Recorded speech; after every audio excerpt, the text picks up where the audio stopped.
I am not a YouTube personality. So what you will not get on this channel is a lifestyle vlog and someone with a YouTube personality. But what I will promise you is quality content that hopefully will give you some good information on the gear that I'm finding to be good quality gear, specifically with my Blackmagic 6K. So as I go on this journey exploring products that have helped me, I will give you quality information. That's what I can promise you.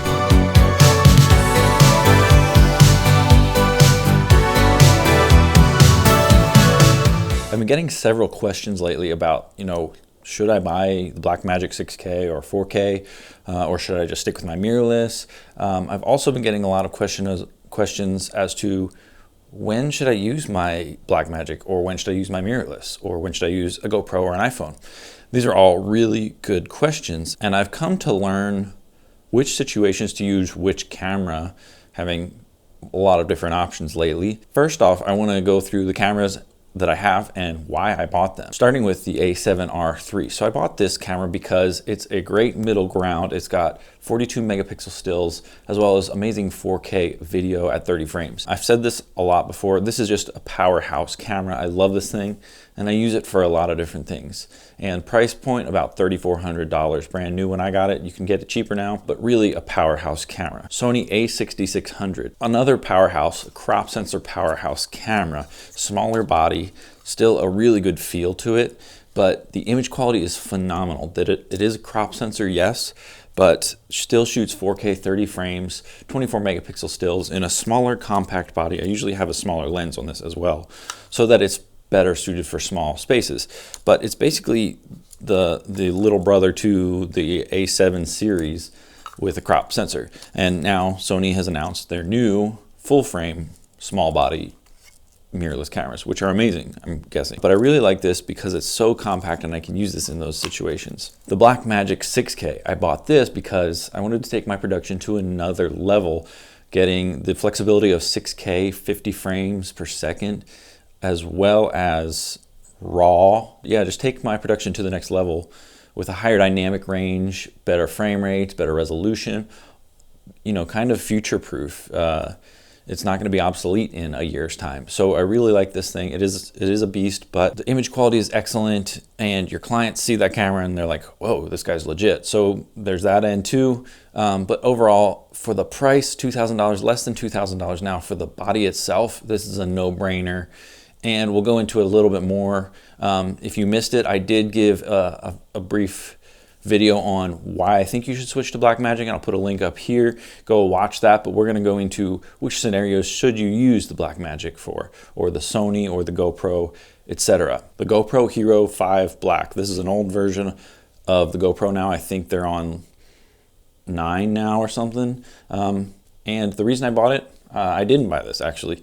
GoPro sent this to me for free when I bought their Karma drone that was absolutely terrible, which they then recalled and sent everyone a free GoPro Hero 5 Black, but still an amazing tool. So, I got a free GoPro and it's been awesome and definitely useful in certain situations. The iPhone, I bought this because I needed a phone, but 4K video, shoot with Filmic app, and you get phenomenal video quality that I've put in a lot of my videos. And it's so compact and mobile and easy.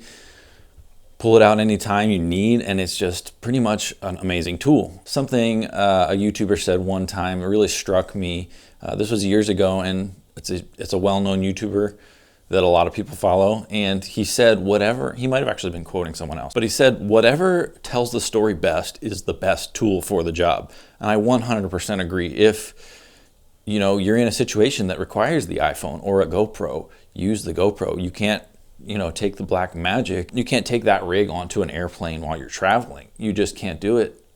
So, the GoPro or the phone will be the best tool for the story. So use what's the best tool. You're going to see a lot of the products that I use. You're going to see a lot of the gear that I use. And I just want to let you know, product links are in the description below. That really helps out my channel if you use those. But I also want to give another side note, something that could actually save you some money. Coming up on October 13th and 14th is Amazon Prime Day. And there are some absolutely incredible deals on Amazon Prime Days that I've seen, and I'm excited to see what they have this coming year. But if you go down, use any of the links below, and follow those through to a free trial Prime membership, free 30-day trial membership of Amazon Prime, which then gives you access to the Amazon Prime Day deals. So I would encourage you to check that out. Go sign up for a free 30-day trial and cancel it then after whenever, October 15th. But it's really, there's some amazing deals, and I would encourage you to check those out. So now, when should you use the Blackmagic 6K? In what situations do you use it? What situations do you not use it?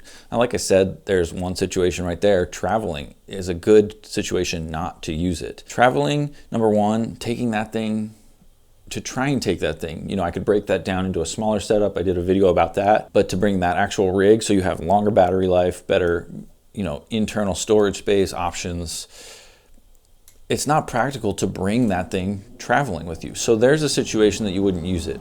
The situations that I've found, basically what I would say is whenever you can, for sure use it because you have it. Now there's definitely times when I have clients who aren't too big on the actual image quality. They kind of just want something. They just want a video. Some people even are okay with just setting up a tripod with a Sony one angle and boom, done. But you know what? If you have the camera, you might as well use it because number one, you'll get used to using your camera. You'll know where all the controls are. You'll also understand how your specific camera interacts with the lighting, interacts with natural light coming in, an artificial light being set up.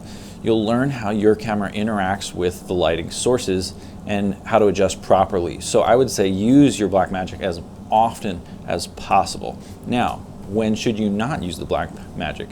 Well, in, of course, tight spaces, small spaces. It all depends on the lenses that you're using, the focal lengths that you have. I'm using a 24mm on a cropped frame body, so that gives me what, like a 35, 36mm lens, essentially. I can't get in super tight places with a 35mm. So if I'm shooting in a car, it's just gonna be a little too tight. I would rather have something equivalent of a 24mm or less, a 20mm. So tight spaces for sure. Another place that I would say don't use the Blackmagic is places with a lot of fluorescent lighting that's going to cause a lot of flicker. So I've run into a lot of flicker issues with the Blackmagic, and even in some places that I didn't expect it. Kind of sends a warning to me to not use the Blackmagic in completely artificially lit situations, unless we're using tungsten lighting. Tungsten is a good continuous lighting that does not have flicker. But almost everything nowadays is LED, you know. I would recommend you stay away from LED lighting, fluorescent lighting with the Blackmagic. Outdoors is the perfect situation for the Blackmagic. And I happen to be a landscape, a nature guy, so a lot of the stuff that I do is outdoors, which this thing is now perfect for me because I'm getting 6K resolution in RAW, 50 frames, amazing. With the Zine 24mm lens, it is really perfect for what I need. Again, weigh your options and go back and watch the video that I posted again if you know why you should switch to Blackmagic. There's a lot of reasons I think you should, even if you aren't an outdoor person. If you're shooting short films, documentary films, if you're doing commercial work, there's a lot of reasons that you should buy this camera still. I even use the Blackmagic here at home. Just my daughter's doing something cute. She's playing on the floor. She's making a mess while she's eating. I pulled out the cinema camera because I can. It's here. I might as well use it. I'm not going to regret having 6K footage of my kids in 10 or 20 years. Use it whenever you can. Another thing that makes it difficult to use the Blackmagic in many situations is pulling focus, also wireless monitoring. These are difficult because most people don't have the extra cash to add these things onto their rig, to add a wireless monitor and focusing system. You know, it's probably another $1,000. After you've rigged it out, you then need someone to be monitoring and pulling focus for you all the time. And also, if you're gonna do that, you might as well get something like an Easy Rig or a Ronin to set it up on. That way you have movement to your shot, you have wireless control, but it just takes more money out of your wallet at the end of the day. So it depends on your budget, and what you can do. But for a lot of these situations, the Sony's, your mirrorless camera, or even a GoPro is going to do the job pretty well, especially if you're on YouTube, if you're just doing YouTube and that's your main gig or that's what your goal is. You probably don't need to use the Cinema 6K a lot. The mirrorlesses are going to be great. Put them on and you're going to get some awesome stuff. With a shotgun mic, you can spend $1,000 to $2,000 max for an amazing setup for YouTube. And those are the situations that you wouldn't use the Blackmagic, that you would use your mirrorless camera. Just another note, the A6600, I actually really like the color science that it offers more than I like on the A7R III. For some reason in log it just looks pretty great, and I feel like I have better control over coloring in post on the A6600 than on the A7 III. Technology is just changing so rapidly, and there are new cameras coming out with better autofocus, better color, more megapixels, higher resolutions, better frame rates all the time. It's getting easier and easier to get a great camera in a smaller package. So, keep your eye out for those deals. Like I said, check out the links below. I am really happy with all of the cameras that I use, the Blackmagic, the Sony's, the GoPro, the iPhone. I'm really happy with them all. Every once in a while I get to use a Red. I love that, but use the camera that tells the story best. A lot of you probably by now, if you've subscribed or watched several of my videos, you've noticed that I'm definitely an outdoors guy. I'm gonna start taking my channel more in that direction along with the Blackmagic 6K. I'll be shooting a lot of this stuff. We got some exciting content coming from the Ozarks, from Washington State, from Colorado in the next few weeks and months. So follow along. The series that I started about a year and a half ago called Real Adventure is all about the difficulties of filming in the outdoors. And we see all these amazing Instagram shots and everyone posting these amazing videos and photos. And I want to show you the difficulties it actually is to get to those places and shoot them, because a lot of the times I don't even make it to these places. That's part of the difficulty. But I want to take my channel more in that direction, staying in the vein though of the gear that I use. I'll give you some recommendations, the info that I've found to be helpful, the gear that I've found to be helpful. Subscribe if you like. We're going to go on a lot of cool adventures, go probably do some international stuff soon, shooting some short films as well. So thank you for watching. Please subscribe and like. It'll really help out my channel, and I'll see you next time.